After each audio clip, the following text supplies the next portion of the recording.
morning.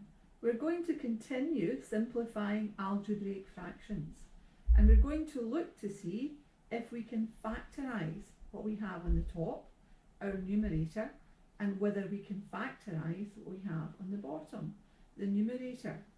We do this because if we have it expressed as factors, we can look for a common factor that will cancel. Now, factorisation, the last thing you did was a wee revision of factorisation, and I have on the board a wee reminder. Remember, when you are asked to factorise or bring brackets back, we should firstly check, is there a common factor? Secondly, is it a difference of two squares? And thirdly, is it a trinomial? So, let's look at number 1 on the board. We have our numerator, k minus 2, and our denominator, k squared minus 2k. In this type of example, you want to look to see if you can factorise the top or the bottom. Now, you can't factorise the top, it's k minus 2, there are no common factors there. But the second, the denominator and the bottom line, there's a common factor.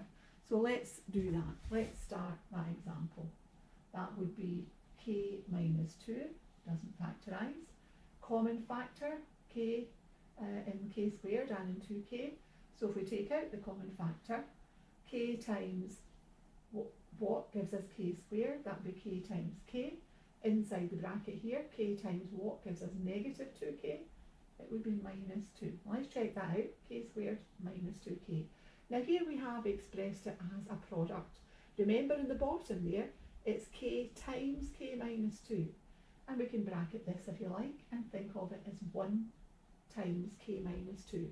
Now we're looking for a common factor, and we do have a common factor, it's k minus 2.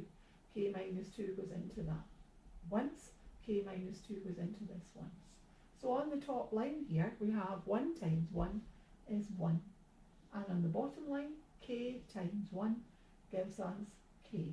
So more complicated than our numeric fractions, but the same principle.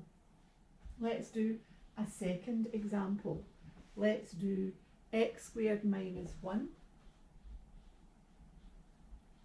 all over x squared plus 8x plus 7. Now this time our top and our bottom do factorise. If we look at the top, we have x squared minus 1. Clearly no common factor there. Look for a difference of two squares. Now remember we said a difference of two squares is two perfect squares separated by a minus, and we absolutely do have that. That would be x minus 1 times x plus 1. Now remember the order doesn't matter. It could be x plus 1 times x minus 1. And in the bottom here we have a trinomial, and remember we said that's a pair of brackets. Now, so we have a pair of brackets here, and we are looking, we want the two numbers to multiply to give plus 7 and add to give plus 8. It's all positive here, so there's no complication of a negative sign. Now the two numbers that multiply to give 7 and add to give 8, can you come up with them? 7 and 1.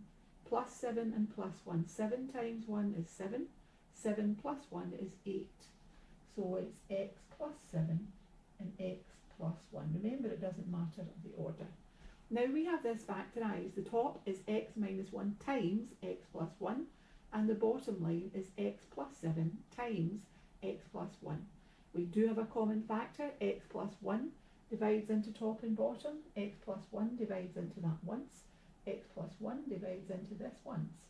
So we have x minus 1 times 1 in the top, that would be x minus 1, all over x plus 7 times 1, x plus 7. Now remember, it doesn't matter if these brackets are there or not, but you must resist the temptation to cancel off that x. It is not a product. Okay, let's do one last one together. Let's do a third one, make it a wee bit more complicated. On the top we have 3x squared plus 11x minus 4 all over, on the bottom 2x plus 8. Now while the top looks a bit more complicated, the bottom isn't. The bottom is just 2x plus 8, so that's just a common factor. So that's what you should start with in that one, and that will give us a wee lead in to what we have here. So if we start with the bottom rather than this complicated, remember this is much more complicated than x squared plus 8x plus 7 because we have a 3 in front of our x squared. So take out the common factor of 2 in the bottom, much easier to start there.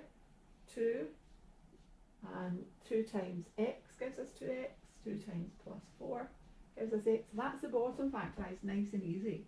And what we are guaranteed is that one of these factors is going to be x plus 4.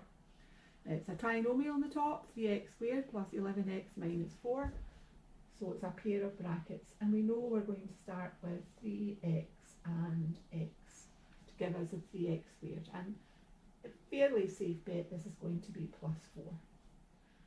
This is more complicated. Our signs have started to creep in here. Now we know that we want two things to multiply to give negative 4.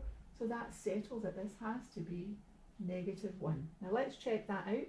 3x squared. That would give us plus 12x minus 1x, giving us a correct term of 11x and minus 4. So tackling the lower, the denominator first makes this a wee bit easier. So do we have a common factor? Yes, we do.